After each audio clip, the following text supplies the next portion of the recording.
Historic development today in a long fight for Aboriginal recognition. After wading through centuries of history, the Federal Court of Canada ruled that 600,000 Metis and non-status Indians in this country are indeed. And historic development today in a long fight for Aboriginal recognition.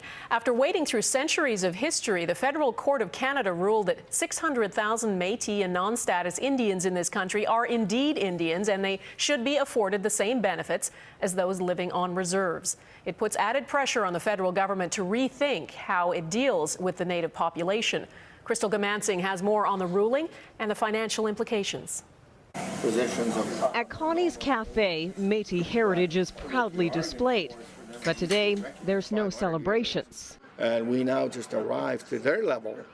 I guess we're arriving at zero.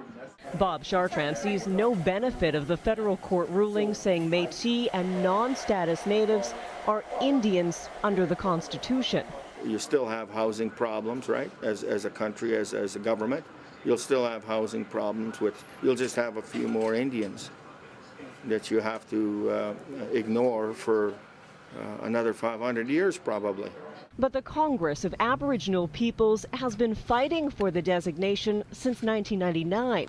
The national chief believes the ruling will lead to benefits like those granted to on-reserve natives. This case was all about fairness, dignity, self-worth. Betty Ann Lavallee admits nothing will change immediately, but says the federal government can no longer ignore the 600,000 Canadians who are Métis and non-status natives.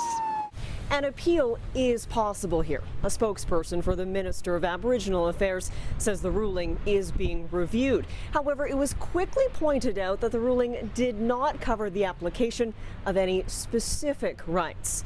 The Prime Minister did comment today that he'd like to see life improved for all Canadians. In many Aboriginal communities, as I've said, the challenges are very great, but the potential is very great as well. Currently, Aboriginal Affairs has a budget of $7.8 billion.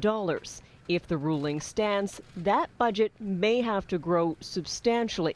The Canadian Taxpayers Federation fears it'll put Canadians back.